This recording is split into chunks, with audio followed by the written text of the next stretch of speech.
Bonjour à toutes et à tous, vous écoutez le podcast Lifetile, le podcast qui vous parle du monde de Microsoft sur PC, tablette, smartphone et console.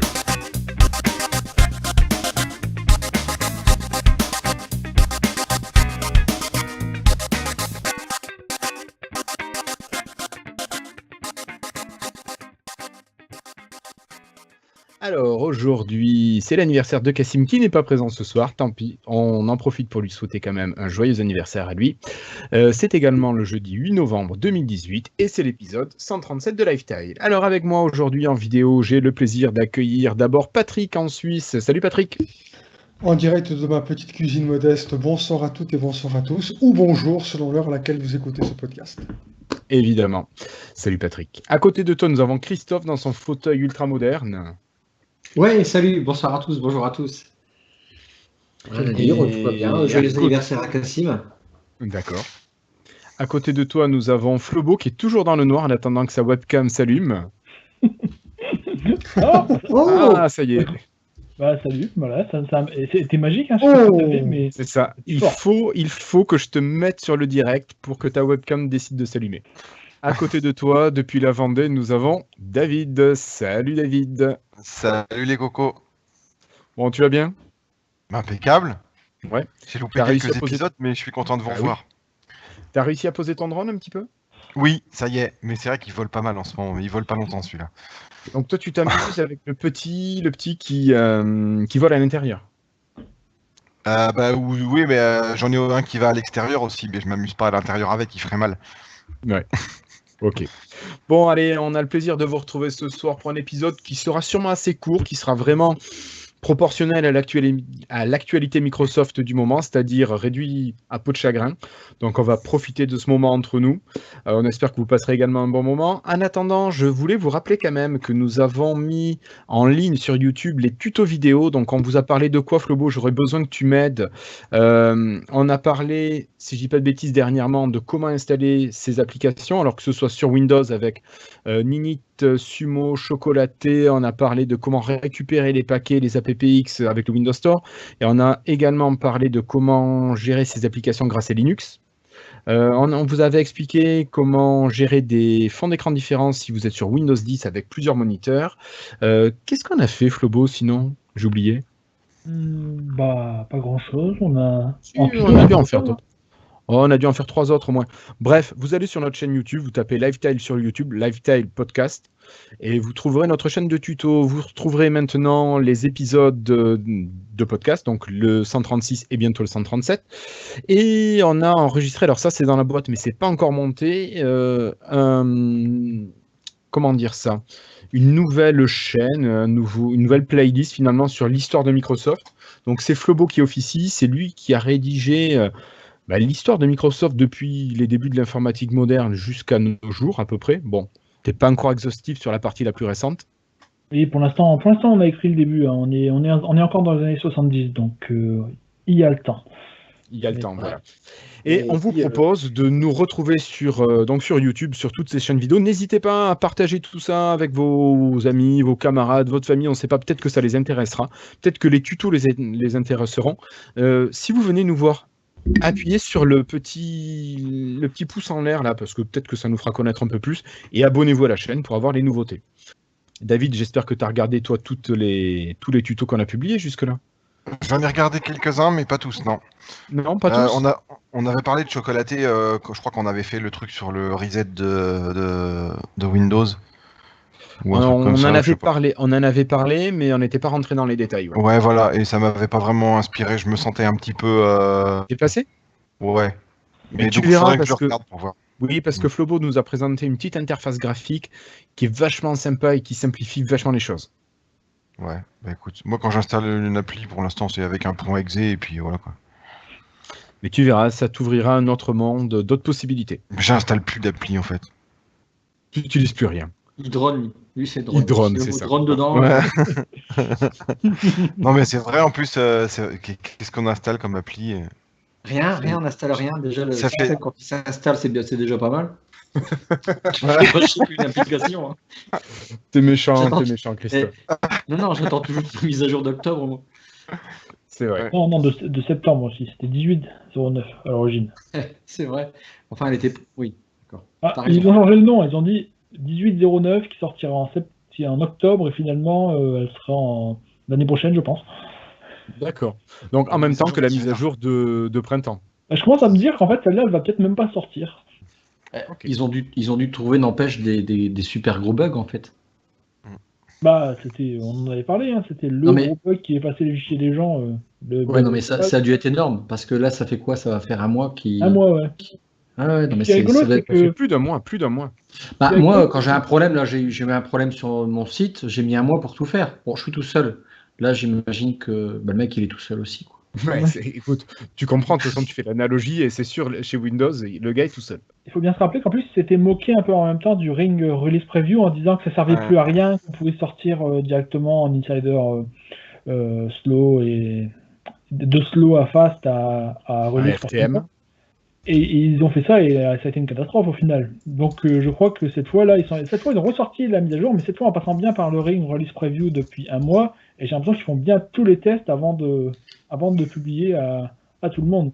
Le mois dernier, ils avaient essayé de griller les étapes pour sortir ça d'un coup et ça a mal fini. Ouais, ça leur est retombé sur le coin du nez. Ok. Moi, je vous propose de clôturer cette introduction, tout simplement, et de passer alors, pas au dossier, non, on va passer directement au freetile, parce que le dossier, il n'y en a pas cette semaine, désolé. Donc, directement, direction les freetile. Oui, Christophe? Non, je disais, il n'y a pas de dossier, mais en fait, il ne faut pas oublier Microsoft vient de terminer Microsoft Experience à Ah Paris. oui, c'est vrai. Mais c'est Oui. pas un dossier parce qu'ils nous ont pas invités. Donc, Ah ouais. Non. Disons que ce n'est pas la même organisation que l'an passé. D'ailleurs, Oui, Christophe. petite pub pour les DevD. Les DevD, c'est En Belgique. c'est le 27 novembre, 4 salles de cinéma, plus de 1500 personnes attendues. Donc, ça va être sympa. Et donc là, il faut aller sur devd.be pour s'inscrire. Et est-ce que tu seras participant encore cette année? Oui, bien sûr. Bah, il y a Denis, il y a toute l'équipe d'habitude, Renaud, Mathieu, Olivier, Denis. Donc une équipe vachement Adrien. sympa. Nous, on les a rencontrés sur MS Experience à Paris. Je pense Cette année des gens qui touchent leurs billes et qui cassent leurs billes. Bah là, il y aura aussi, vous connaissez Sébastien. Après, il y en a plein des super, hein, mais il y en a que vous connaissez en live, c'est Sébastien Pertus. Oui. Super cool. Il y a David Rousset, super méga cool. Il y a, vous connaissez moins, mais Laurent Bugnon. Ah, il y a des gars de chez Microsoft. Il était venu, non, à Experience? Non, ou je l'ai vu dans un DevApps, peut-être. Mais tu as dû le voir dans un DevOps, ouais. Ouais. Ah, il y a vraiment plein de trucs, quoi. Il y a 4 salles avec, je ne sais plus combien, 4 sessions, mais c'est, j'ose pas dire, une 24, 30. C'est un gros truc. Au niveau dev, c'est le meilleur truc maintenant du moment, quoi. Puisque Microsoft Experience, comme il nous avait expliqué, hein, c'est repris par, il n'y a plus d'entité de développement maintenant, hein, Microsoft, hein, en fait, ça c'est bizarre maintenant. Tout ce qui est Windows Dev, tu sais, il n'y a plus que dalle, quoi. Enfin, maintenant, si tu fais pas de l'IA, du cloud, bah, Windows c'est que dalle, quoi. C'est dingue. Hein. Ou du web, c'est tout. Mais de toute façon, c'est les tendances. Donc, au niveau de développement, franchement, les DevD, je ne veux pas tirer la couverture, mais c'est un super truc. Il y en a d'autres, hein, mais celui-là, c'est le meilleur. Mais oui, évidemment. Ok, Christophe, je te remercie. Moi, je vous propose d'enchaîner directement avec les photos.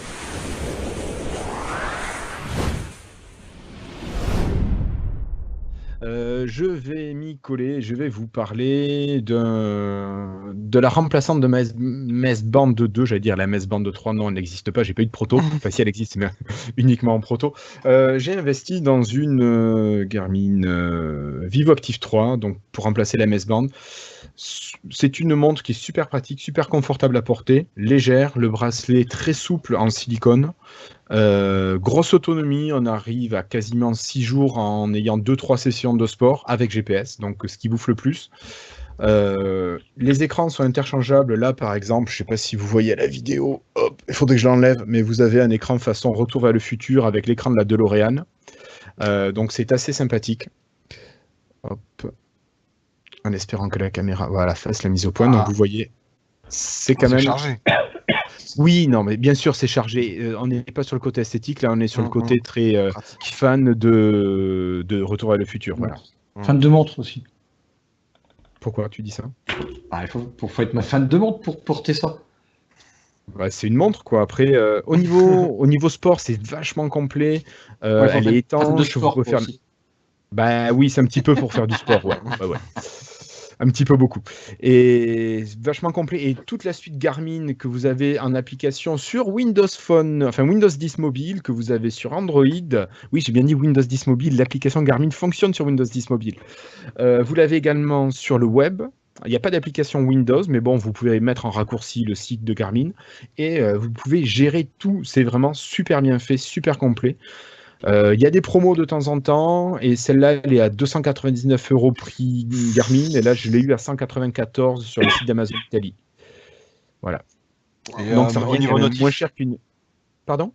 au niveau signalisation des notifs, Tu l'as dans la demi-seconde qui suit ton téléphone. non mais tu peux mettre tout ou t'es Tu peux limité mettre au tout, niveau tu peux application? choisir. Alors là, je les ai mises, j'ai mis ma SIM principale sur un Android, sur un petit Nokia 5, et tu choisis sur ton Nokia ce qu'elle prend, voilà. Et du coup, mince, j'ai plus ma question.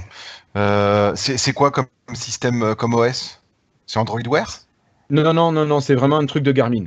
C'est D'accord. vraiment Garmin qui gère et qui fait tout son truc. Et qui le D'accord. fait très bien. Donc tu as une appli dédiée, tout ça. Ok. Ouais. Tu as une appli dédiée. T'as le choix des Donc, bracelets, des couleurs, parce qu'il y en a qui aiment bien des bracelets jaunes, par exemple. Et toi, Je vois pas. non, je mais vois pas du tout pourquoi tu dis ça. Alors juste, il y a plusieurs couleurs, il y en a quelques-unes, mais je suis pas sûr qu'il y ait du jaune par contre. ah merde. En tout cas pour la Vivo Active 3, je suis pas sûr qu'il y ait du jaune. Il y a des bracelets plus fun, plus pour les plus jeunes, et là par contre il y a des couleurs, il me semble. Ça répond à ta question, Christophe? C'est cool. Ok. Bon, mais je donne la parole à celui qui me suit près de moi en Suisse, Patrick. Écoute, ouais, je vais faire court. Encore un petit coup de cœur pour une partie de ma Nintendo Switch, puisque j'ai acheté récemment le jeu Diablo 3. Diablo 3. Et je reste quand même estomaqué, moins parce que le fait qu'on arrive à faire du neuf avec du vieux, mais surtout à quel point on arrive à l'adapter à cette plateforme et sans aucune perte de gameplay, de fluidité, de plaisir de jeu. Donc voilà, c'est une petite réussite. Franchement, un portage des plus réussis. C'est pas le premier, ce sera sans doute pas le dernier.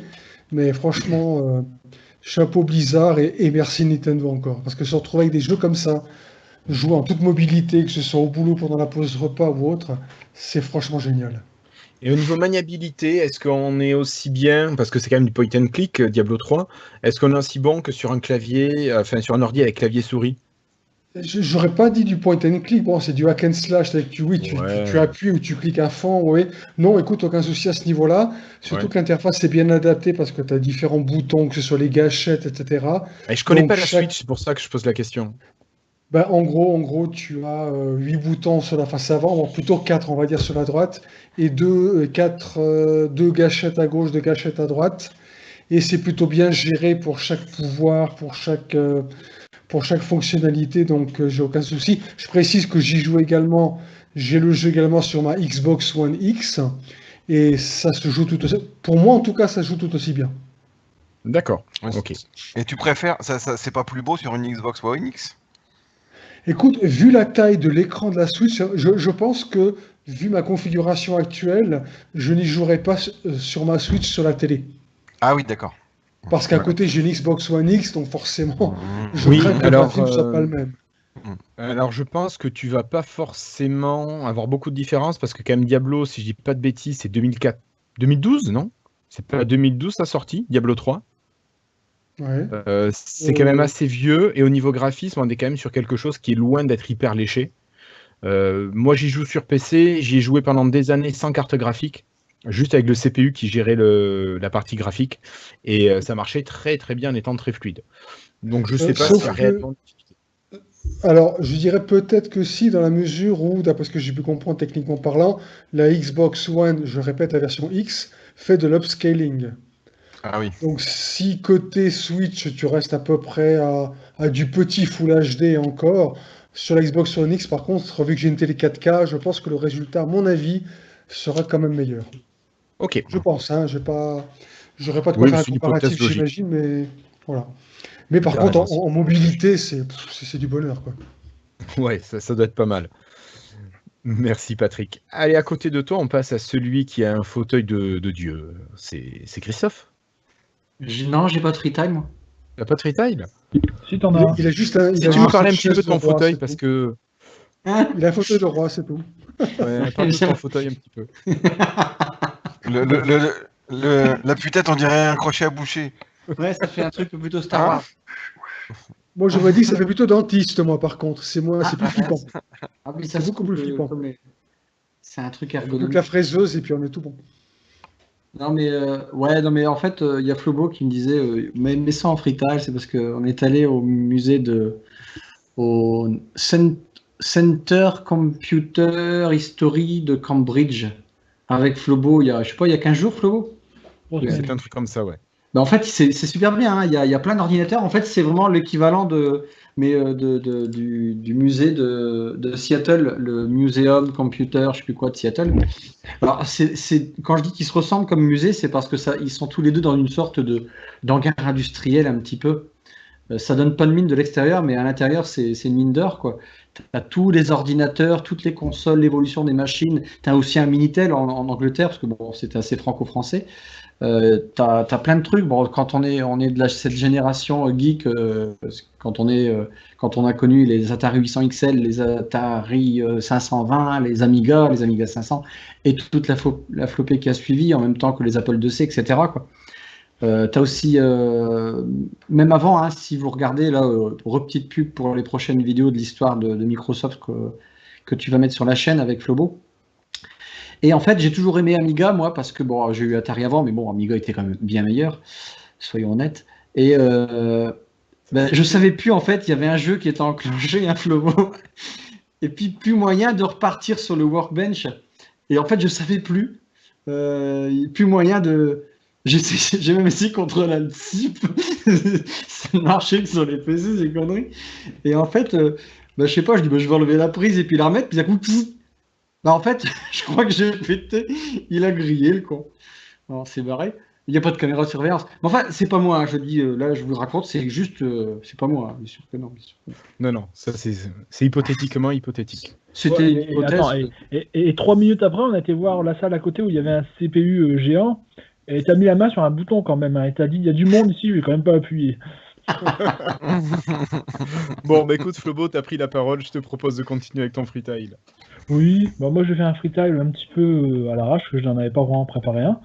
Mais après beaucoup d'années où je m'en servais quasiment pas, j'ai enfin mis en veille mon compte Facebook. Alors, je sais pas vous, mais moi Facebook c'était vraiment le truc Moi, je que t'applaudis. j'utilisais de moins en moins au fil des années. Je m'en servais déjà pas beaucoup au début, mais ça empirait au fil des années.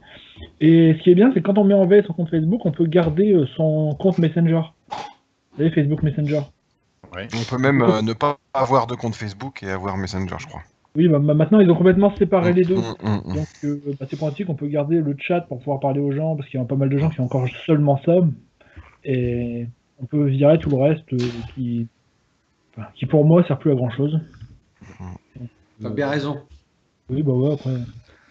Également, je fais un deuxième freestyle, c'est une très à l'arrache, hein, c'est une petite série que j'ai découvert avant hier. Je dormais pas dans la nuit et je me suis dit il faut que je regarde un truc et j'ai trouvé quelque chose. C'est Deutschland 83, donc l'Allemagne 1983.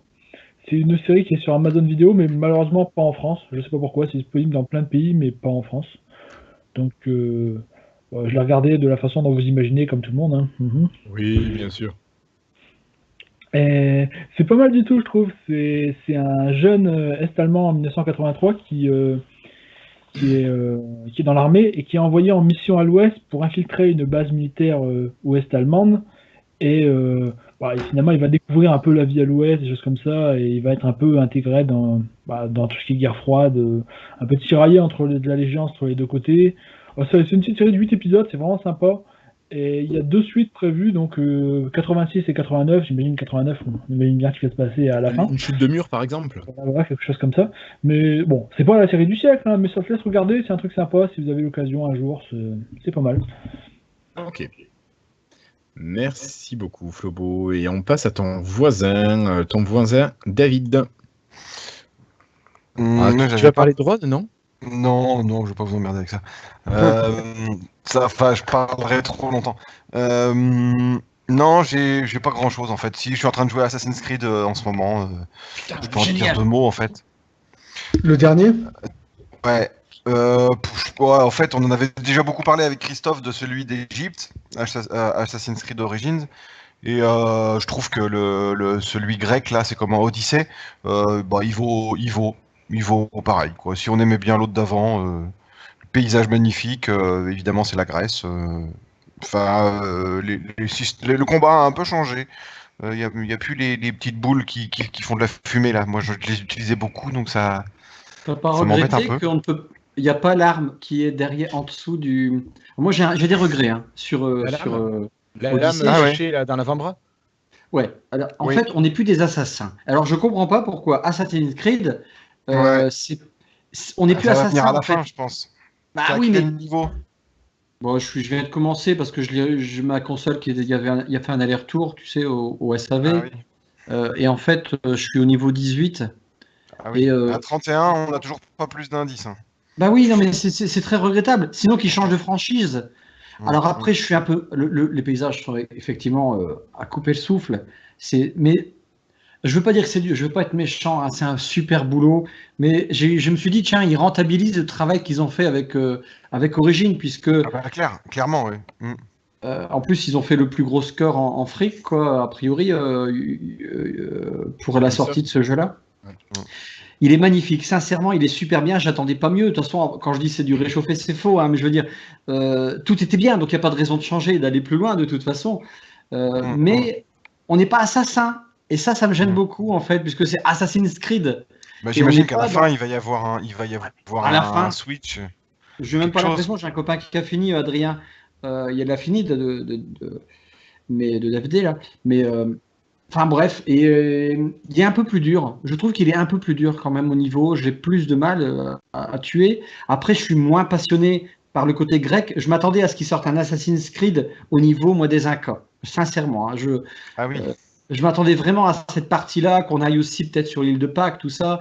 Mais parce qu'il n'y a pas eu grand-chose d'Inca, mais il y a Tomb Raider qui, du coup, a pris le... Avant, bien sûr. Non, mais ça aurait fait une sacrée copier-coller entre Tomb Raider et ça. Ouais. La Grèce, c'est quand même très limite du même domaine que les Égyptiens. Hein, donc, c'est juste après. Surtout qu'il y avait déjà beaucoup de Grecs en Égypte. Bah oui. Là, en plus, à l'époque du jeu. Des Romains. C'est une critique que j'ai envie de dire à toute la série. Ils vont jamais vraiment en dehors de la civilisation occidentale. Tu vois, ils n'ont jamais été en Chine, au Japon, des choses comme ça. Il y a plein de choses à faire pourtant sur Assassin's Creed, mais ils restent cantonnés toujours un peu au même endroit. Il n'y a pas eu le Japon? Ils n'ont pas fait un truc sur la Chine, un vieux Assassin's Creed? Non, je crois pas. Il y a eu un mini-jeu 2D qui se passait en Chine, mais c'était un jeu en 2D. Dans la Perse. Ils sont nuls. Ils sont nuls ces jeux. Enfin, c'est pas des Assassin's Creed, c'est des jeux de Game Boy. Ouais. Oui, ça fait plus jeu de Game Boy qu'autre chose. Enfin, c'est un super jeu. Oui. Merci beaucoup, David. Moi, je vous propose tout simplement de quitter les freetiles et de passer aux maigres news et rumeurs.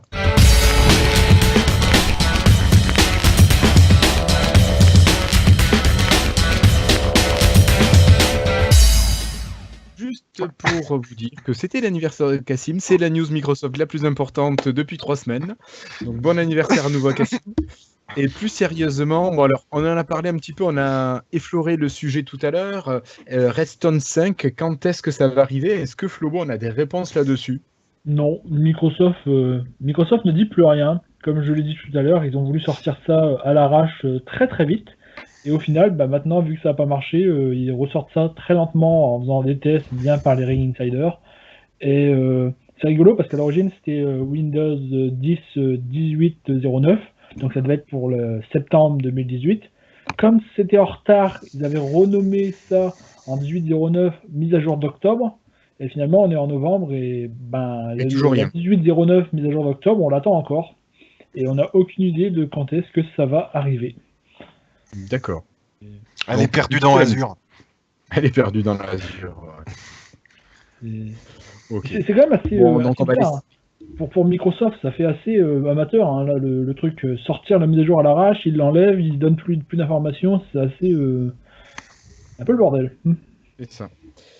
Ok, bon, on va laisser Redstone 5 de son côté. Puis tant qu'on est sur les mauvaises nouvelles, il semblerait que Redstone 4 ait également quelques soucis. Bah oui, parce que vu que la nouvelle mise à jour n'est pas sortie, il y a pas mal de monde, les gens sont encore donc en général sur l'ancienne version de Windows 10. Et donc il y a une mise à jour cumulative qui est sortie la semaine dernière, qui a un petit souci. Ça fait bugger les associations de fichiers par défaut. Alors par exemple, Oui. si vous aviez associé vos .txt à Notepad++, Oui. et ben ça le remet en général sur Notepad, et certains utilisateurs n'arrivent plus à le changer. Et quand ils le font, bah, ça change plus. Et ça fait D'accord. ça de façon aléatoire. Certaines personnes ça marche, d'autres ça marche pas. Certains types d'extensions ça marche, d'autres ça marche pas. Donc il y a un bug un peu bizarre, assez chiant. Ça fait encore une fois pas très sérieux que ça débarque comme ça, sans aucune raison, dans la mise à jour, en version stable. C'est même pas de l'insider, c'est du stable. Alors il y a un petit script PowerShell à lancer pour pouvoir changer les associations à la main et ça fonctionne, mais bon, c'est pas vraiment une solution pour tout le monde. Enfin, c'est Microsoft, hein, ils sont plus. Déjà, on a l'impression que c'est plus vraiment testé en ce moment, que Windows 10 devient.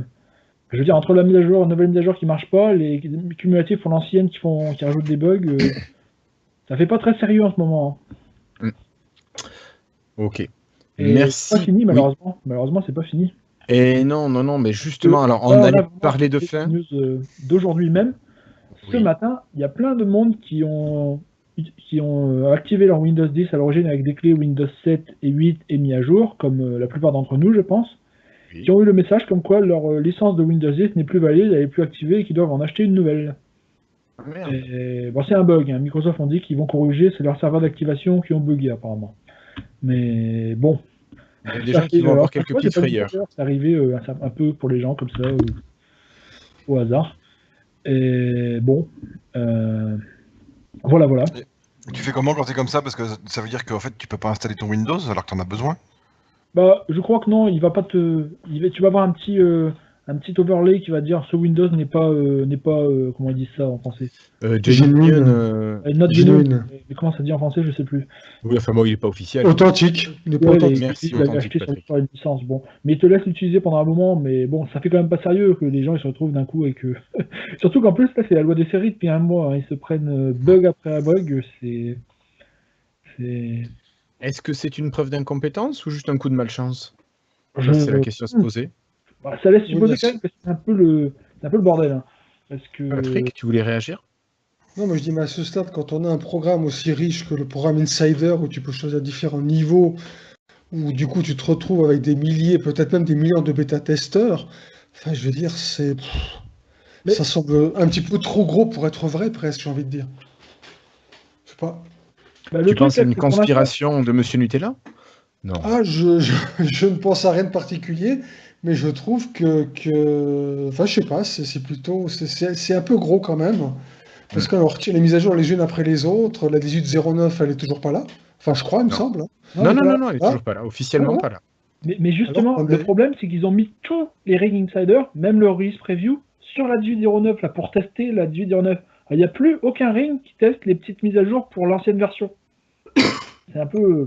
Normalement, ils devraient tester eux-mêmes en interne, hein, et j'espère qu'ils n'ont pas que les insiders, mais on se pose des questions quand on voit ça quand même, parce que bon, ça fait beaucoup là, clairement. Je dis, on va les laisser dans la panade à ce niveau-là ou tu vas en rajouter une petite couche Je vais juste encore pour rajouter les une petite enfoncer? couche parce que j'ai reset le PC d'un membre de ma famille il y a quelques jours.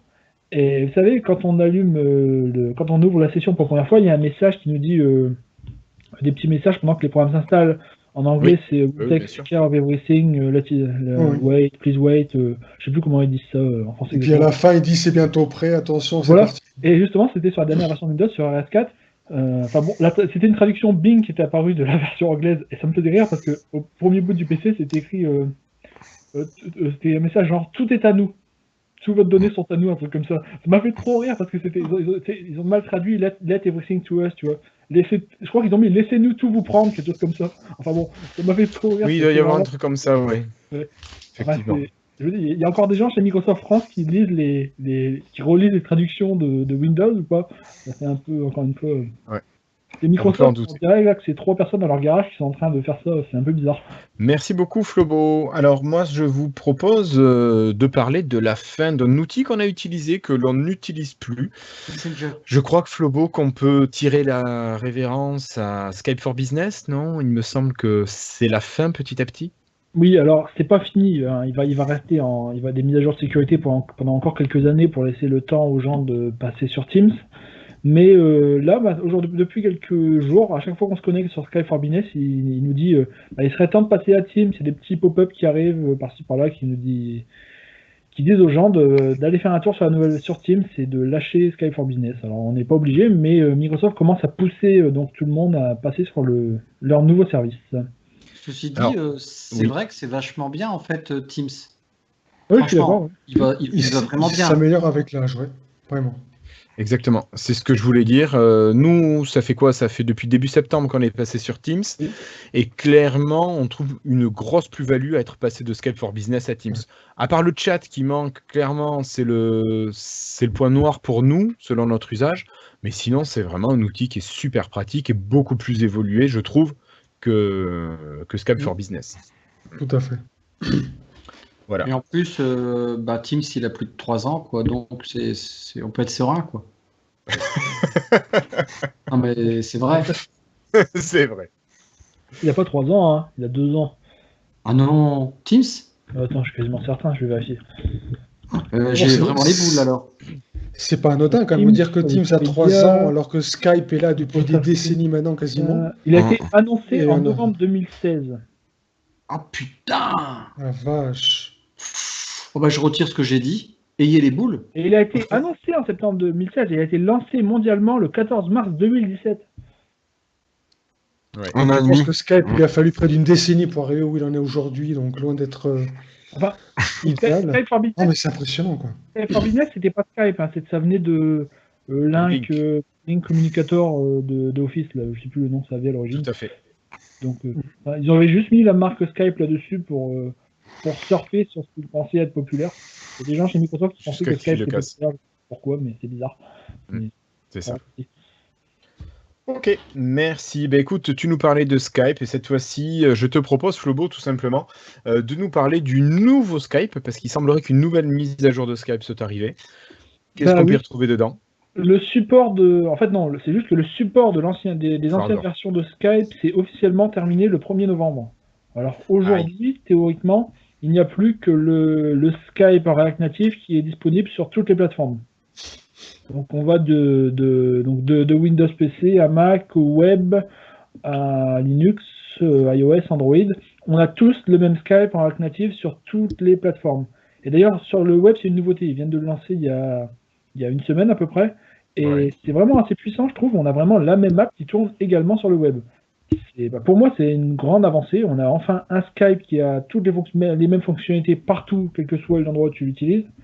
Mais apparemment, ça fait pas l'unanimité puisque sur les forums, sur le subreddit de Skype, il y a beaucoup de monde qui hurle au scandale que les anciennes versions sont supprimées.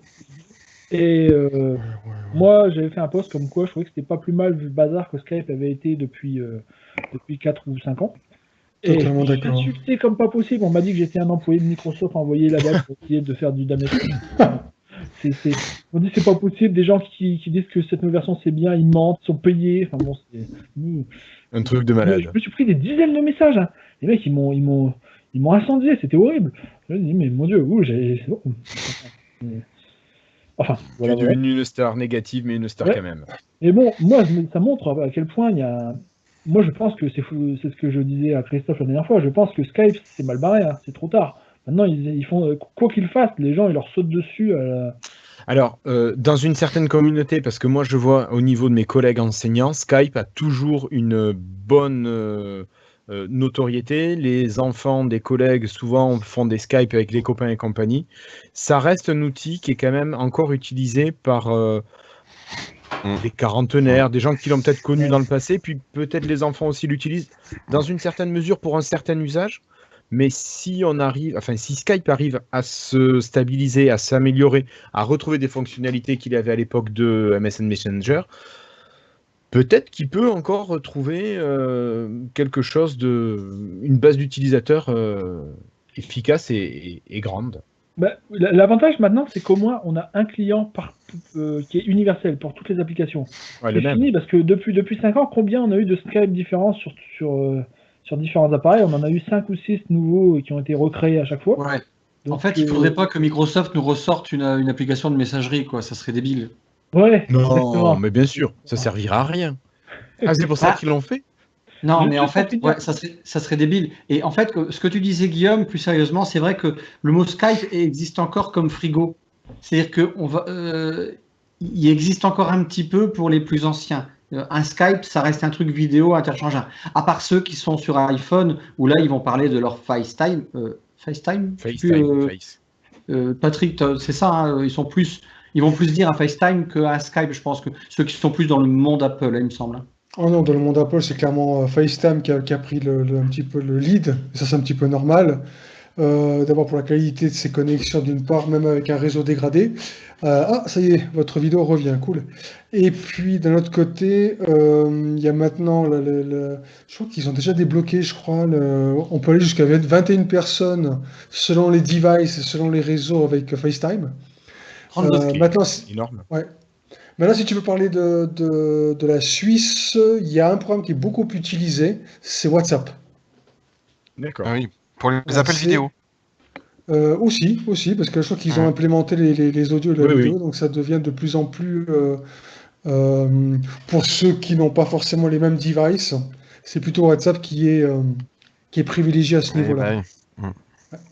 J'en profite pour rebondir sur cette histoire de Skype pour tous. Je ne sais pas si vous en avez parlé peut-être dans un précédent épisode à laquelle moi je n'ai pas assisté, mais en fait depuis quelques temps maintenant, je ne sais pas si vous l'avez remarqué, quand vous installez un Office, quand vous achetez un Office que vous installez, vous n'avez plus OneNote. Non, mais ça c'était annoncé à partir de Office 2019, où OneNote était séparé de Office. En fait, maintenant, on avait uniquement celui qui était directement soit intégré à Windows 10 ou sur le Store, et même chose du côté Mac, etc. Et j'ai eu cette mauvaise surprise un jour parce que j'ai installé Office chez un client, et d'un coup, je me retrouve sans OneNote, j'ai qu'est-ce qui se passe? Et en cherchant un petit peu sur le web, j'avais effectivement, à ce moment-là, j'ai appris que OneNote ne faisait plus vraiment partie du package Office. Oui, je pense que ça va être un outil qui va être transversal entre Windows, Office, ça va vraiment faire du lien partout, et je pense que c'est peut-être pour ça qu'ils l'ont sorti d'Office. Oui. Enfin, j'espère. C'est un bloc-notes de base, quelque part. C'est un bloc-notes, donc il n'y a aucune raison. Il ne fait plus partie du pack Office. Quand tu achètes Office... Ils l'ont sorti d'Office. Non, c'est gratuit, donc tu l'achètes plus. Oui, non, mais c'est bon, d'accord. Ok, j'ai compris. Ok, d'accord. J'avais pas envie de réagir là-dessus, mais... Mais si, moi je préfère, j'aime bien. Okay. C'est un joli jeu de mots quand même, il faut l'apprécier, il faut reconnaître. Oui. Tiens, en parlant de conneries, là, vous savez pourquoi dans mon coin, Teams, on parlait de Teams là, tantôt. Vous savez que nous, on appelle ça la catégorie des logiciels, des softwares, des Tupperware. Vous savez qu'est-ce que tu mets plein de saleté dedans? Non, c'est parce que ça permet de faire des réunions. Pardon, excusez-moi. Il est en forme. C'est celle-là que tu prépares depuis 2 jours? Je quitte, 2 jours. Il est en forme. Rassure-moi, c'est pas celle-là que tu prépares depuis 2 jours. Je m'en vais, je suis vu là. Ok, merci. Allez, on continue cette fois-ci. On va parler de choses qui feront pas forcément plaisir, mais qui auraient pu être de bonnes nouvelles. C'est les prototypes des Lumia 960 qui ont été dévoilés, qui ont fuité. C'est des sites chinois, je crois, qui ont révélé ça. Et c'est bien sûr Flobo qui va nous parler de ces protos qui ont fuité. Alors, il y a vraiment pas grand-chose à dire. C'est juste que le projet s'appelait North Star, apparemment. Étoile du Nord, donc. Et ils n'ont pas fait un test ni rien, ils ont juste montré 8 photos sur Twitter. Donc c'est pas grandiose. Hein. Oui, voilà. Bon, c'est un Windows Phone. Hein. À l'avant, il ressemble un peu au 950 comme on l'avait actuellement. À l'arrière, c'est métallisé, donc c'est la différence. Et à part ça, sur les photos, qu'est-ce que vous voulez qu'on puisse dire d'autre? Bon, moi je trouve que c'était assez moche pour un Lumia, mais bon. C'était pas C'était pas accompagné d'un écran dans la protection, je sais plus comment là. Tu sais, quand on ouvre là, quand on ouvre, il y avait un deuxième écran. C'est pas la même news. Je pense pas. Voilà. Non, je vois pas de quoi on parle. J'ai vu passer un truc comme quoi Microsoft préparait dans le futur s'ils n'avaient pas abondé Windows Non, Phone. non, ça c'est. Oui. Ça c'était un C'est- papier c'est de un- Microsoft Research de 2015 que les gens ont présenté à une conférence aujourd'hui. Mais ça date de 2015. C'était quand ils avaient fait un test sur un Lumia pour accrocher à gauche une sorte de protège de petite couverture, qu'on appelle ça, un protège-écran, un truc qui s'ouvre. Et il y avait Oui. un deuxième écran, on pouvait écrire dessus. Vous savez, un peu Ouais, comme des on avait écrans sur comme un- les tablettes là, comme un peu les comme trucs liseuses. il y avait un PC HTC comme ça qui avait ça aussi. Que j'ai vu Ouais, passer. il y avait un Lenovo qui avait un écran. Ah, Lenovo, pardon. Un Lenovo qui avait ça aussi. C'était la C'est même celui idée. qu'on mais avait sur les testé Lumia. à Paris. C'était la même idée, mais sur les Lumia. Oui, voilà. C'est une idée de l'époque Microsoft Mobile en 2015 et Microsoft Research, mais bon, à mon avis, elle est tombée à l'eau il y a bien longtemps en même Oui, elle temps. a été Mais de enterrée. toute façon, Tout a été, 2015, balancé c'est la fin avec de, c'est la fin de Windows Mobile, non? C'était pas 2015 la fin de Windows Mobile? Si, justement. Arrête, il y en a qui en ont toujours des Windows Mobile. Ah oui. Enfin. Bon, Oh, merci. Je ne sais plus si... Je crois qu'on parlait de SwiftKey maintenant. Donc, SwiftKey... La dernière Build Insider oui. a ajouté. Enfin, non, c'est Alors, déjà disponible Insider avant, soi-disant. PC. Flobo, Pardon, oui, sur on parle PC. bien de Build Insider PC. Hein. Il n'y a plus de. T'as déjà vu des Build Oui, Insider? oui. C'est- Bah, à une époque, il y en a eu des Build Ouais. Insider mobiles. Hein, je suis désolé, Ouais. et ça a existé fut un temps. Oui, bon, ça a ajouté donc la possibilité d'utiliser le clavier physique avec les suggestions de SwiftKey. Et c'était soi-disant déjà disponible dans la version précédente de Windows, mais chez moi ça n'a jamais marché. Donc bon, ça marche plutôt bien. Hein, en français et en anglais, j'ai testé, donc je peux faire des autocomplétions de phrases avec mon clavier physique. Alors j'ai peut-être une seule petite critique pour l'instant, mais on est en bêta, hein, donc c'est pas très grave.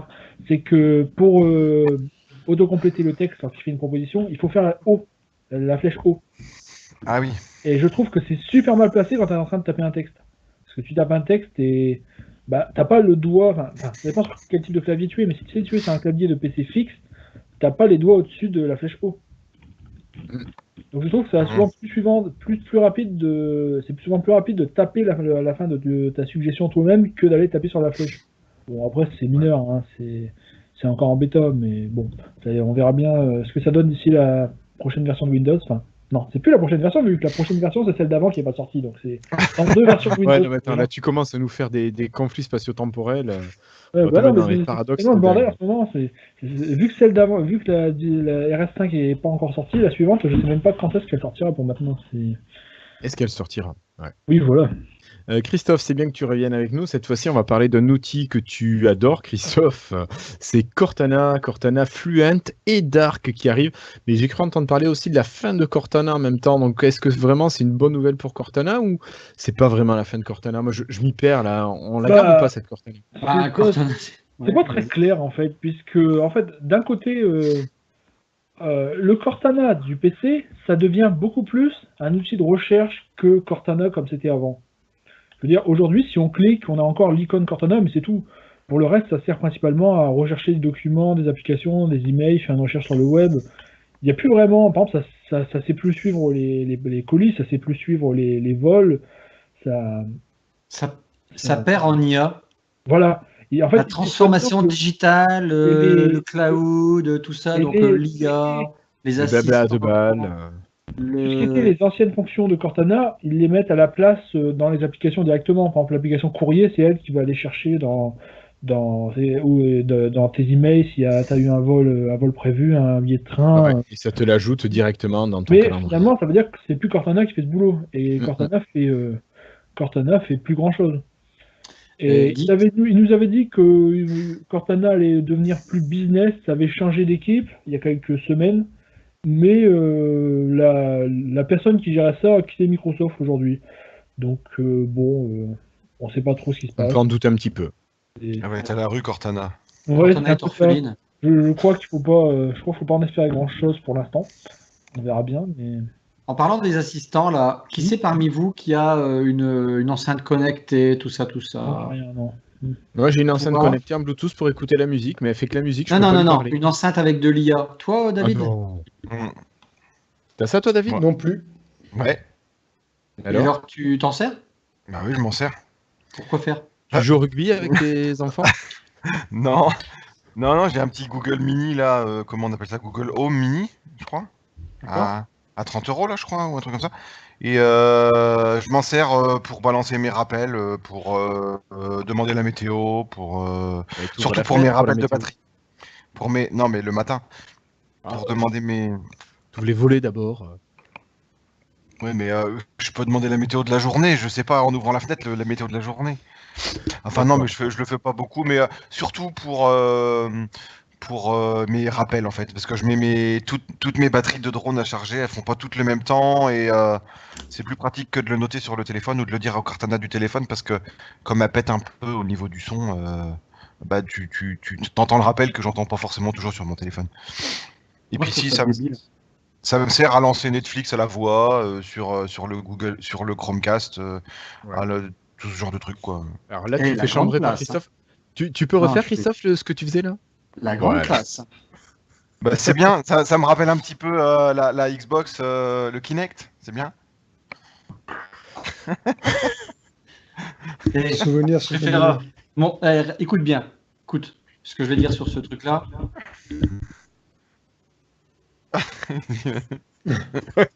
On a perdu Christophe, je crois. Ça Non, non, Allô non. Voilà ce que je voulais vous dire sur les enceintes connectées.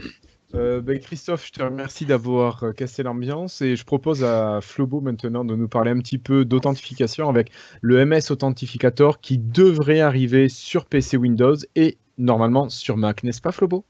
Ben oui. En fait, tout ça a commencé par un petit débat sur Twitter qu'il y a eu dans la communauté Windows cette semaine. En fait, c'est Zach Bowen qui a dit qu'il en avait marre de chercher son téléphone pour s'authentifier lorsqu'il essayait de se connecter à un truc Microsoft sur son PC. Et il y a eu un grand débat sur l'intérêt de l'authentification à deux... Comment dire en français? Deux facteurs? Deux facteurs, oui. Deux facteurs. Et c'est parce qu'il demandait à avoir une application authentificateur sur PC pour pouvoir cliquer directement sur oui. Il y a des gens qui disaient que c'était stupide, puisque dans ce cas-là, il n'y avait pas de deuxième appareil. Et le contre-débat qu'il y a eu dans les commentaires, c'était que sur ton téléphone, c'est pareil, puisque quand tu te connectes sur un service Microsoft sur ton téléphone, l'authentification, elle arrive sur le même appareil. Bien sûr. Et donc, bon, au final, il y a eu un grand débat sur qu'est-ce qui c'était la sécurité, qu'est-ce que ça n'était pas, est-ce qu'il fallait mieux faire ça avec de la biométrie ou pas.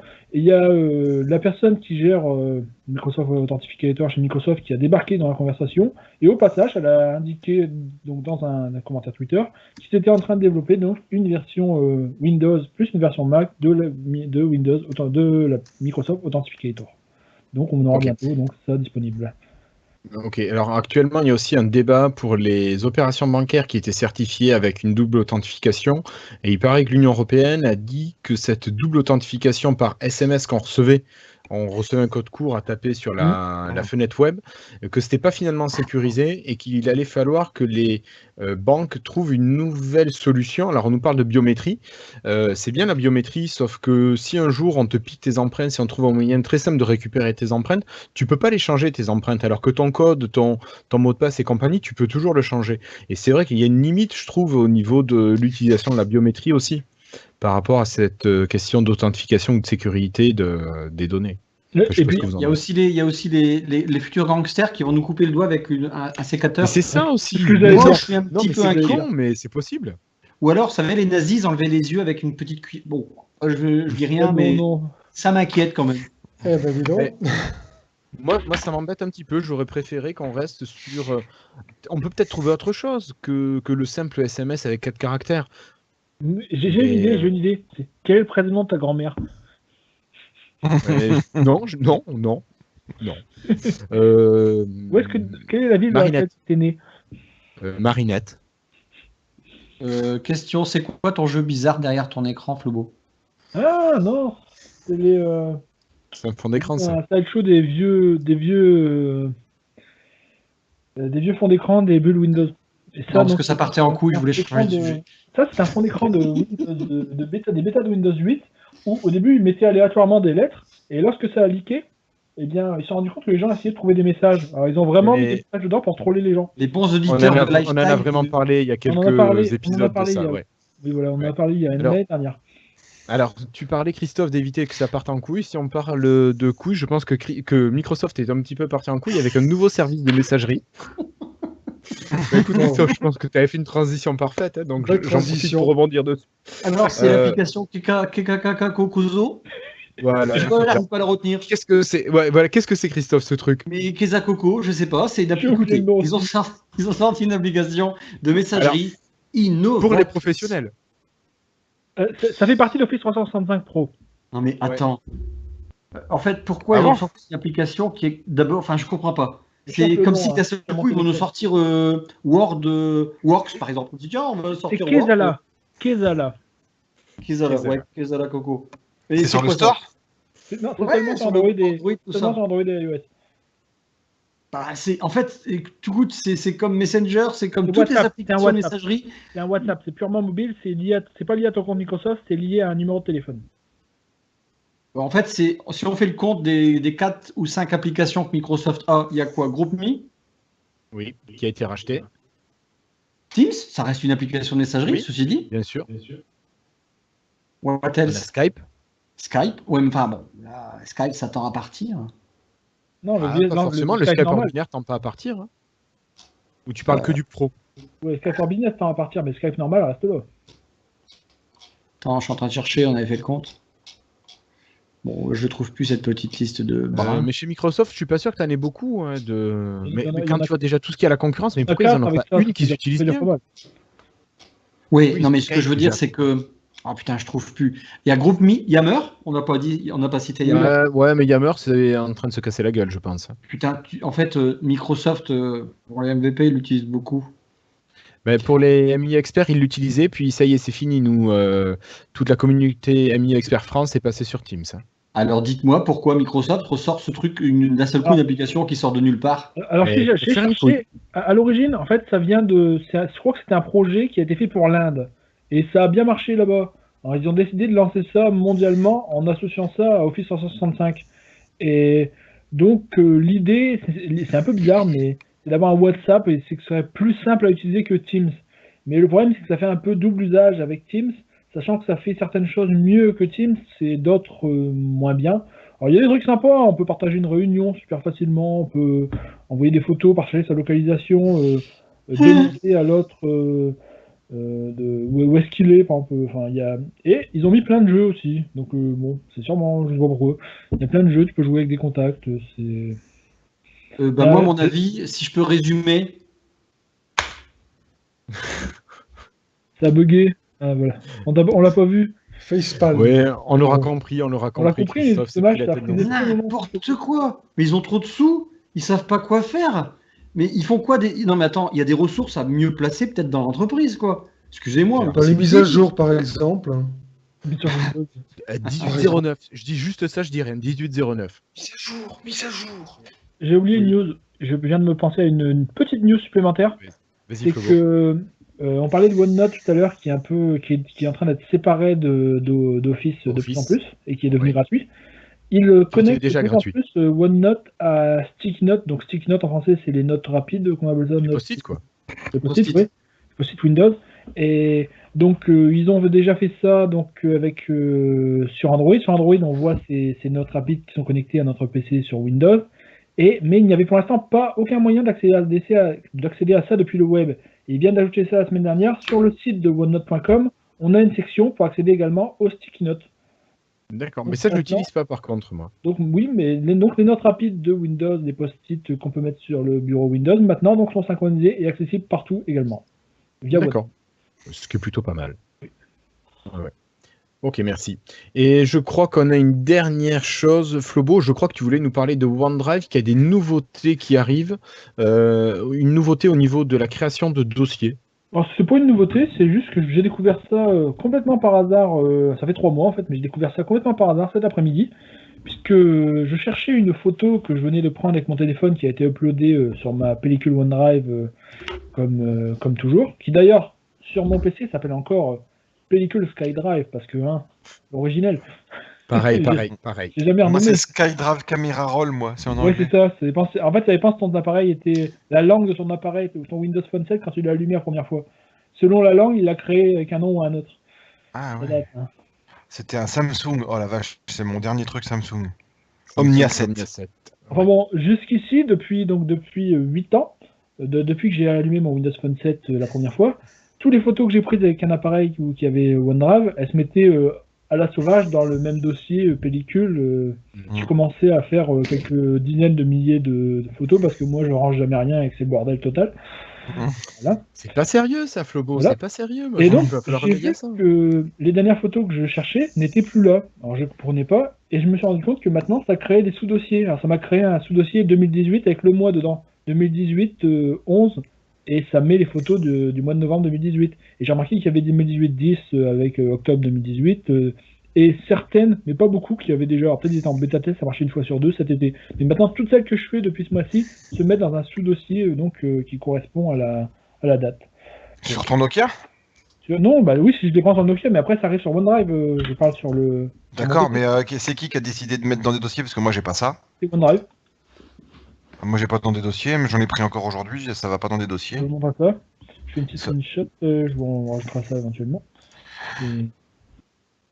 Voilà. Je vais partager ça sur mon écran derrière, ça sera beau. Alors, SkyDrive Camera Roll.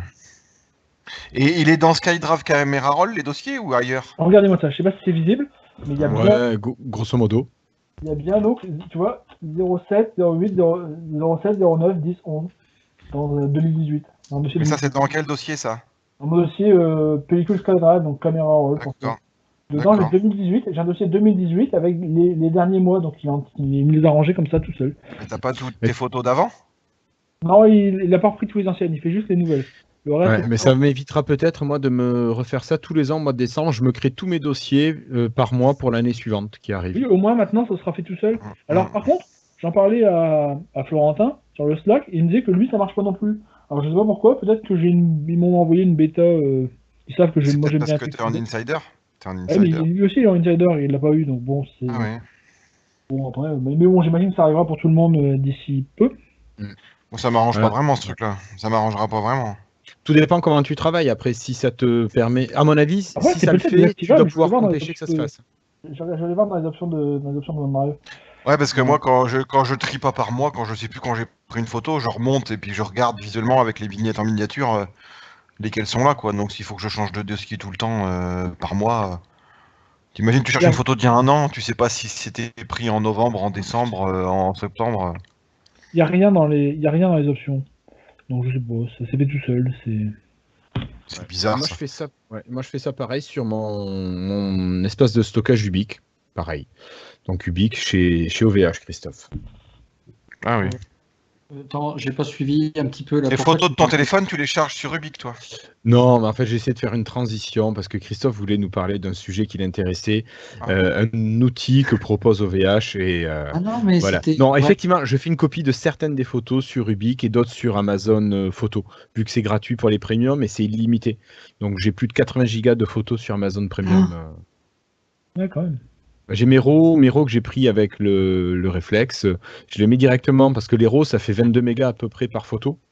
Et comme ça, je les envoie directement sur Amazon Photo et c'est hébergé gratos. Voilà. Non, pas un héros, un RAW, R-A-W.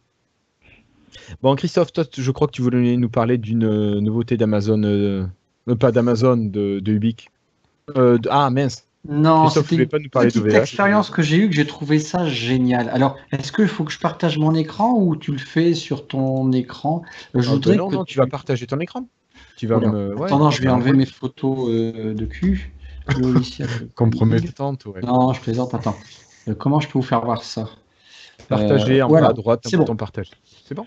Partage en bas. Puis Voilà. tu l'envoies dans En fait, l'événement. non, l'expérience, c'est que j'ai testé en fait les Windows en ligne, les Windows desktop. Pourquoi? Parce que il arrivait on n'a que toujours pas j'avais... d'image, Christophe. Ah bon? D'accord. Envoie-le dans l'événement en direct. Voilà.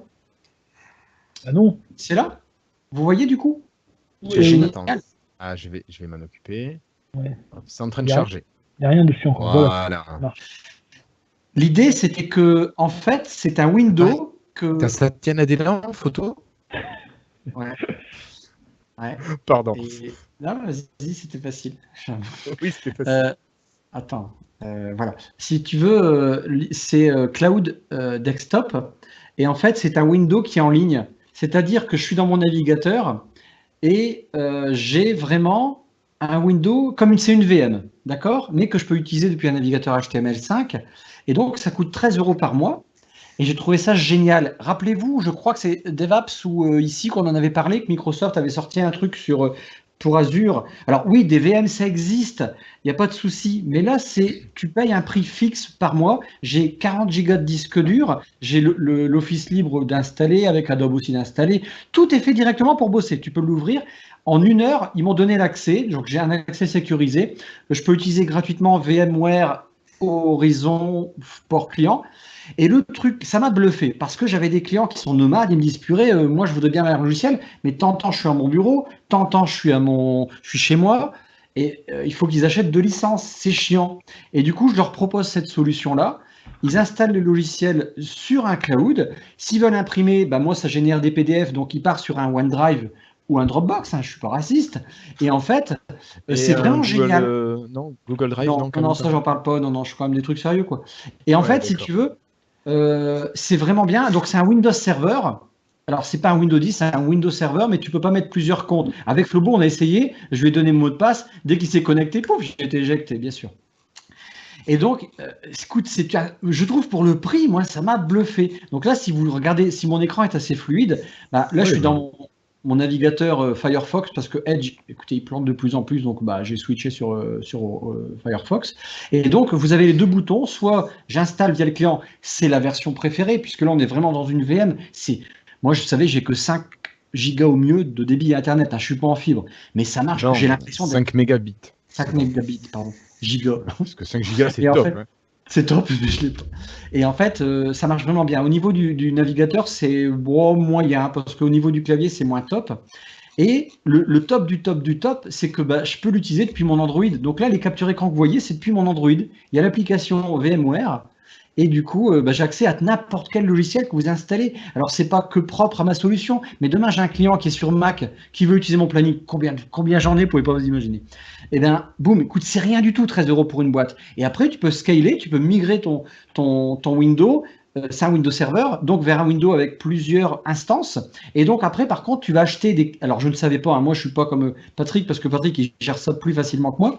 C'est-à-dire que c'est des Microsoft Call User, c'est-à-dire que c'est des licences, des packages de licences. Ça doit coûter... là, je vais te laisser la parole peut-être à Patrick, parce que ça doit coûter dans les 75 € par licence, je ne sais plus quoi. Enfin bref, t'en parles après. Mais écoutez, je voulais vous en parler parce que c'est super top. Donc moi, quand j'ai des clients qui sont tout seuls...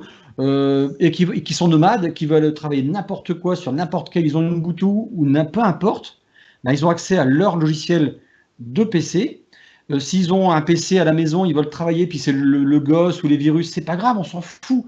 Ils se connectent à leur VM, qui n'ont rien installé, ils n'ont rien à faire en fait. C'est d'une simplicité absolue. Voilà ce que je voulais partager avec vous. D'accord. Patrick, est-ce que tu veux réagir à ce que disait Christophe Écoute, je connaissais pas cette solution qui est pas mal. Maintenant, pour ce qui est de mon cas, moi, professionnel, on est dans des structures beaucoup plus importantes que celle-ci, dans la mesure où nous, on centralise des sociétés, donc effectivement sur des machines virtuelles, mais c'est surtout pour virtualiser des serveurs avec des bureaux distants, en fait, si tu veux. Donc, c'est pas tout à fait la même utilisation. Mais j'entrevois quand même quelques possibilités. Je me dis, est-ce que finalement, ça fait pas un petit peu double emploi, enfin double emploi.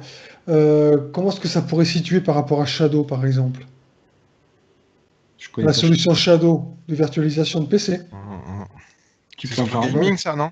Ah ouais, non. Moi, ce que je vous propose, c'est qu'on fait un petit tuto d'1 quart d'heure, 10 minutes dans un lifestyle. Et puis après, toi, Patrick, tu nous fais voir ce que c'est Shadow. On peut se faire un Shadow, moi, je n'ai pas Shadow parce que c'est une solution qu'on trouve en France, mais Shadow, c'est le fait d'avoir un vrai PC, mais en streaming littéralement avec une petite boîte, si tu veux. Donc, au vu des tarifs dont tu parles, bon, c'est vrai que c'est un petit peu plus cher chez Shadow. Tu as dit combien? 13 € par mois? Ouais. 12,99. Une box Shadow, je crois que c'est quoi? C'est entre une trentaine d'euros par mois, je crois, éventuellement. Oui. Après, c'est pas pour les mêmes utilisations quand même, parce que là... C'est par rapport à ça que je me situe, justement. Non, mais alors, j'attends avec impatience ce tuto, parce que là, alors, pour le coup, là, tu m'as bluffé, là. Alors, il existe des solutions chez Azure. C'est sorti il n'y a pas longtemps. Plus moyen de remettre l'information dessus. J'ai cherché sur Internet, j'ai pas retrouvé. Mais je me souviens qu'à l'époque, on en avait parlé dans je ne sais plus quel podcast, mais c'était les tarifs n'étaient pas clairs. De toute façon, Azure, c'est pas clair en tarif. Ils ont fait des efforts. Il y a eu pire. Mais ça reste pas clair. C'est-à-dire qu'ils vont dire ouais, mais au moins vous payez à la consommation. Putain, va laisser une VM tourner toi la nuit. Tchouhou, t'as chaud aux fesses le lendemain quoi. D'ailleurs, tu Alors que là, tu t'en fous de la laisser tourner chez OVH. Ah là, je m'en fous là. Oui, complètement. Et elle tourne tout le temps. C'est un Windows. Alors ouais, c'est un Windows Server. Donc bon, ceux qui connaissent pas, franchement, il y a rien. Enfin, on n'y touche pas. Moi, un utilisateur, il va même pas y toucher quoi. Mais là, je suis en train de me faire des clients que je pouvais pas faire en fait. Les Mac, ceux qui ont Linux, ceux qui. Et puis franchement, je suis super content d'avoir trouvé cette solution là, qui est pour une entreprise que dalle, sincèrement. Voilà. Oui, ok. Très bien. Donc, Christophe, on voit pour caler la date du tuto, pour que tu expliques tout ça. When you want. Une bille, je crois que j'allais conclure. Boot de Windows 10 qui est sorti aujourd'hui, enfin hier soir, mais je l'ai installé qu'aujourd'hui parce que j'étais en retard. Hein. Ça m'arrive rarement, mais bon, voilà. Allez, on Et ça remet le petit slider pour la luminosité. Vous vous souvenez dans Windows 8, lorsqu'on on ouvrait les paramètres à droite, on avait un petit bouton avec un slider pour monter au doigt la luminosité. Ils ont enfin remis ça dans un Airbus de Windows 10 après l'avoir enlevé pendant 3 ans. Donc bon, c'est une bonne chose. Et je crois qu'on en a parlé dans l'épisode 135, si je dis pas de bêtises. Peut-être qu'ils nous ont écoutés, qu'ils se sont dit tiens, allez, on va leur faire plaisir. Également, dans le tuto où on faisait la luminosité, je cherchais. C'est celui-là. Je sais plus où c'était. Ils ont enfin remis ce petit slider. C'était tellement évident hein, quand même, mais ils ont mis du temps à remettre. Tu as le bouton ici, là où tu appuies, et tu peux gérer, je crois que c'est par tranche de 20% que tu rajoutes, mais tu es obligé à chaque fois de monter à 100%, de redescendre. Ça s'en va et ça revient. C'est ça, Christophe. Je pensais.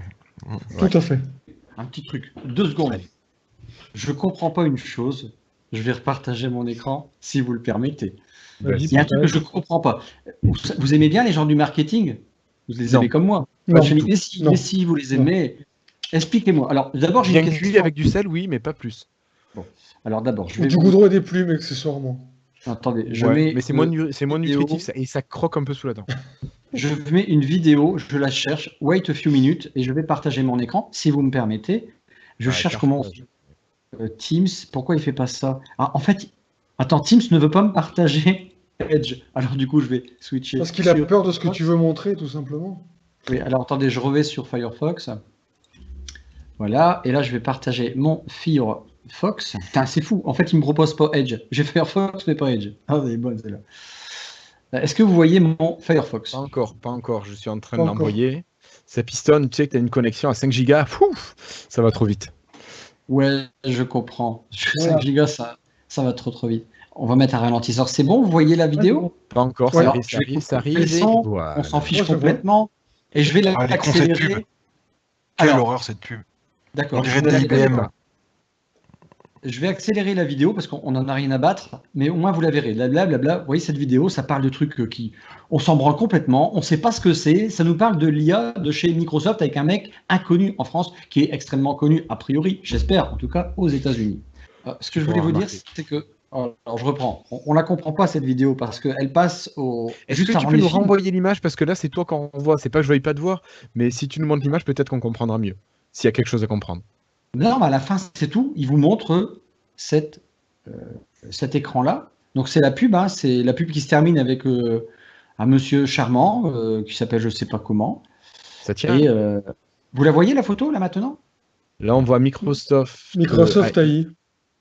Voilà. Empower. Voilà, donc en fait, c'est une pub comme ça qui dure 30 secondes et qui passe aux grandes heures d'écoute sur M6, sur les chaînes vraiment grand public. Moi, je l'ai vu, ouais. Ça me rappelle les pubs IBM où tu comprends même pas quel produit ils vendent, quoi. Voilà, c'est ça, c'est comme IBM, on comprend pas pourquoi ils font des pubs grand public, on n'en a rien à battre. Alors, je vous disais à une époque, oui, il faut viser le particulier parce qu'il travaille forcément dans une entreprise. C'est peut-être ça. Je pense qu'ils nous ont entendus. Ils nous ont jamais fait de pub, ou rarement pour à l'époque nos téléphones, ou très peu. Hein, c'était Nokia qui faisait plus de trucs, quoi. Je comprends pas. Je voulais vous poser la question. Si vous avez compris, dites-le moi. Je suis très con. Vous savez, moi, je suis le roi des cons. Hein, je vous le dis. Mais moi, je le sais. Hein, je le sais, moi. Alors, David. Ah non, moi c'est ce que je t'ai dit, ça m'a fait quand je voyais les pubs IBM, avant je me disais putain mais IBM c'est des ordis, puis maintenant je sais pas ce qu'ils vendent, mais là j'ai l'impression de voir ça, et on voit un mec qui pilote un drone, pourtant j'aime bien, mais et qui photographie des monuments, et on sait pas trop à quoi ça sert. Mais ils visent quel public là? Il y avait ma grand-mère qui regardait la télé, elle se disait t'es quoi? Mon père il dit ah, elle est belle la pub Microsoft. Ouais, elle est belle, ouais. Bon, si tu veux, c'est un point de vue graphique, un point de vue artistique. Tu me disais, mais qu'est-ce qu'on a à battre? On comprend pas en fait. C'est quoi l'IA? D'abord, dis-moi ce que c'est l'IA. Le mec qui arrive à me faire une définition de l'IA à l'heure actuelle, Excel en 1995, il était déjà doté d'IA, si on veut. Mais je sais pas, c'est la transformation numérique, transformation digitale. C'est les mots à la mode, hein. C'est les mots à la mode. C'est ça. Mais qu'est-ce qu'ils vont dépenser leur fric sur une pub de 30 secondes tous les soirs là avant le film de merde? Voilà, je sais pas, voilà le truc que je voulais mettre à la fin parce que. Non, mais d'un côté, toi aussi, d'un côté, bon, nous on comprend rien, mais tu supposes que toutes ces pubs sont destinées aux particuliers, hein, à l'image de ce que tu parlais d'IBM. Moi, ce que je comprends, toutes ces pubs, c'est qu'elles ne sont pas destinées à nous, mais peut-être des décideurs, des chefs d'entreprise qui, à travers cette pub-là, peut-être qu'il y a un petit message subliminal qui passe et qui pousse ces sociétés à appeler justement ceux qui font les pubs pour avoir plus de renseignements, tout simplement. Mais je pense pas, tu as raison d'un côté, c'est que je ne pense pas que ces publicités soient destinées au grand public. Ça nous sert absolument à rien, clairement. Ils auraient fait de la pub sur la Surface Go à la télé, j'aurais compris. Oui. Voilà, quoi. Ils font de la pub pour Office, tu comprends pourquoi? Pardon? S'ils font de la pub pour Office, tu comprends? Ouais, vous voulez que je vous montre les pubs qu'ils faisaient avec le singe sur Office, sur Facebook? Non, non, je parle de vraies publicités, de trucs sérieux. On va arrêter tout ça. Florian, je t'ai coupé tout à l'heure pour laisser la parole à Patrick. Est-ce que tu veux rajouter quelque chose? Non, finalement, c'est vrai que ce que vous dites, c'est pour les pros, hein. Par exemple, l'année dernière, je crois qu'à la Gare du Nord, il y avait plein de pubs Microsoft Cloud dans tous les coins. À la Gare du Nord, c'est des hommes d'affaires, j'en conviens. Oui. Oui. Enfin bon, les hommes d'affaires, ils regardent la télé quand même, j'imagine. Hein. Oui, j'imagine aussi, oui. Moi, je suis pas un homme d'affaires, mais je la regarde pas. Je les comprends pas. Moi, je la regarde pas, mais bon, on n'est pas tant que ça à pas regarder. Hein. Bon, allez, sur ces belles paroles, on va essayer d'être un peu moins déprimant pour l'épisode 138. En attendant, moi, je vous propose de passer à la conclusion et d'admirer ce magnifique jingle.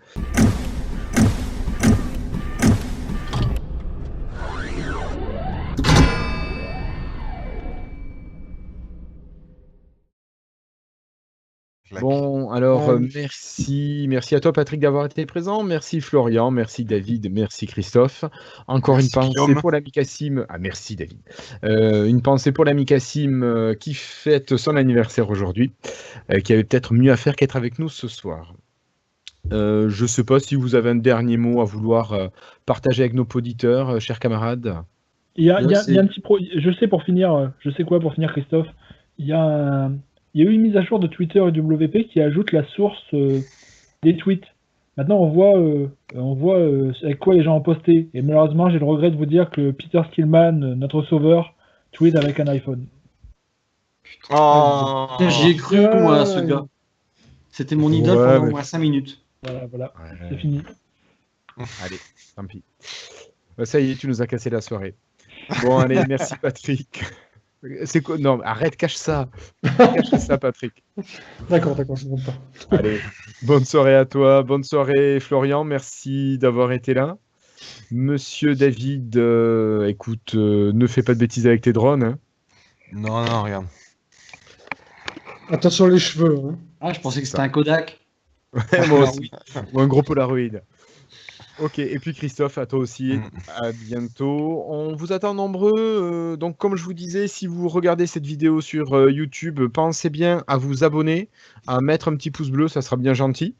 Je sais jamais de quel côté en fait par rapport à la vidéo, donc je pense que c'est dessous. Ouais, enfin vous voyez quoi, le pouce bleu, le truc fait comme ça. Avec les produits Google, hein.